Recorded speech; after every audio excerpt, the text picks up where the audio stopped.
माँ बेटे के अनमोल प्यार की कहानी। माँ, कुछ महीने के लिए विदेश जाना पड़ रहा है। तेरे रहने का इंतजाम मैंने वृद्ध आश्रम में करवा दिया है। तकरीबन 30 साल अविवाहित डॉक्टर संदीप ने देर रात घर में घुसते ही अपनी माँ से कहा। तब माँ बोली, बेटा तेरा विदेश जाना जरूरी है क्या? माँ की आवाज़ में चिंता और घबराहट साफ झलक रही थी। तब डॉक्टर संदीप बोला, माँ मुझे इंग्लैंड जाकर कुछ रिसर्च करनी है। वैसे भी तो कुछ ही महीनों की बात है, फिर मैं आपको वापस घर ले आऊँगा। मरी सी आवाज़ में माँ ने कहा। यह कहकर माँ सोने चली गई। दूसरे दिन संदीप माँ को पड़ोस के एक वृद्ध आश्रम छोड़ आया। वृद्ध आश्रम में आने पर शुरू में हर व्यक्ति के चेहरे पर जिंदगी के प्रति हताश और निराशा साफ झलकती थी, लेकिन जानकी देवी जी के चेहरे पर वृद्ध आश्रम में रहने कोई सिकन तक न थी। एक दिन आश्रम में बैठे कुछ बुजुर्ग आपस में बातें कर रहे थे। उनमें से 3-4 महिला भी थी। उनमें से एक महिला बोली, डॉक्टर का कोई सगा संबंधी नहीं था क्या, जो अपनी माँ को यहाँ छोड़ गया? तब वहाँ बैठी एक महिला बोली, जानकी देवी जी के पति की मौत जवानी में ही हो गई थी। तब संदीप करीब 5 साल का था। पति की मौत के बाद खाने के लाले पड़ गए। तब किसी भी रिश्तेदार ने उनकी मदद नहीं की। जानकी देवी जी ने दूसरों के घर में झाड़ू पोछा करके अपने बेटे संदीप को पढ़ाया। संदीप भी पढ़ने लिखने में बहुत होशियार था, तभी तो वह डॉक्टर बन गया। वृद्धाश्रम में करीब 7 महीने गुजार जाने के बाद एक दिन जानकी देवी वृद्धाश्रम के संचालक मुकेश वर्मा के ऑफिस के नंबर से अपने बेटे को फ़ोन किया और कहा, संदीप तुम इंडिया आ गए हो या फिर अभी भी इंग्लैंड में ही हो? संदीप का जवाब था, माँ मैं अभी इंग्लैंड में ही हूँ। अब तो जानकी देवी जी जब भी 3-3, 4-4 महीने से फ़ोन करती तो संदीप का एक ही जवाब आता कि मैं अभी यहीं हूँ, जैसे ही मैं अपने देश आऊँगा तुझे बता दूँगा। इस तरह समय गुजरता गया और 2 साल गुजर गए।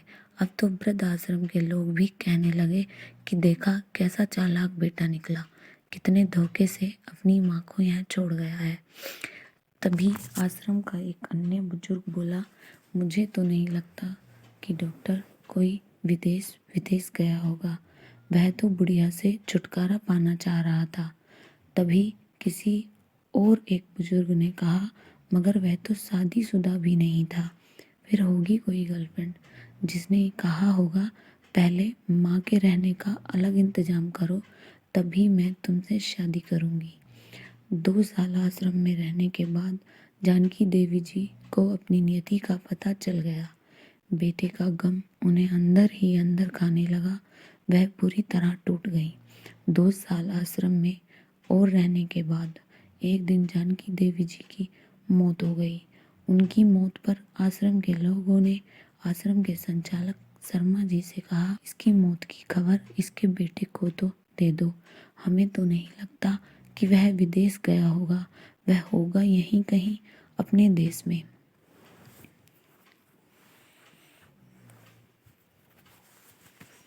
तभी शर्मा जी बोले, इसके बेटे को मैं कैसे खबर करूं? उसे मरे तो 3 साल हो गए। शर्मा जी की यह बात सुनकर वहां उपस्थित सभी लोग हैरान रह गए। तभी उनमें से एक बोला, अगर उसे मरे 3 साल हो गए तो जानकी देवी जी मोबाइल पर बात कौन करता था? तब शर्मा जी बोले, वह मोबाइल तो मेरे पास है, जिसमें उनके बेटे की रिकॉर्ड की गई आवाज़ है।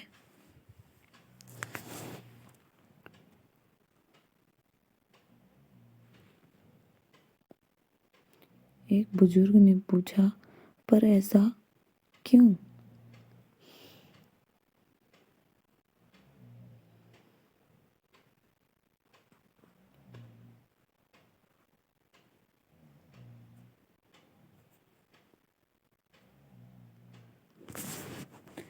तब शर्मा जी बोले, करीब 4 साल पहले जब संदीप अपने माँ को यहाँ छोड़ने आया था तो उसने मुझे कहा कि शर्मा जी मुझे ब्लड कैंसर हो गया है, और डॉक्टर होने के नाते यह मैं अच्छी तरह जानता हूँ कि इसके आखिरी स्टेज में मुझे बहुत तकलीफ़ होगी। मेरे मुंह और मेरे मसूड़ों से खून भी आएगा। मेरी यह तकलीफ माँ से देखी ना जा सकेगी। वह तो जीते जी मर जाएगी। मुझे तो मरना ही है, पर मैं नहीं चाहता कि मेरे कारण मेरे से पहले मेरी माँ मेरे मरने से पहले 2 कमरों का हमारा छोटा सा फ्लैट और जो भी घर का सामान आदि है वह मैं आश्रम में दान कर दूंगा। यह दास्तां सुन आश्रम के सभी लोगों की आंखें भी नम हो गईं। जानकी देवी जी का अंतिम संस्कार आश्रम में ही कर दिया गया। उनके अंतिम संस्कार में शर्मा जी ने आश्रम में रहने वाले बुजुर्गों के परिवार वालों को भी बुलाया। माँ बेटे के इस अनमोल प्यार और अटूट दास्ता का कुछ लोगों पर इतना असर हुआ कि कुछ बेटे अपने बूढ़े माँ बाप को वापस कर ले गए। उम्मीद करते हैं आपको यह कहानी, माँ बेटे के अनमोल प्यार की कहानी ज़रूर पसंद आई होगी। अगर कहानी पसंद आए तो इसे अपने दोस्तों के साथ भी शेयर ज़रूर करिएगा।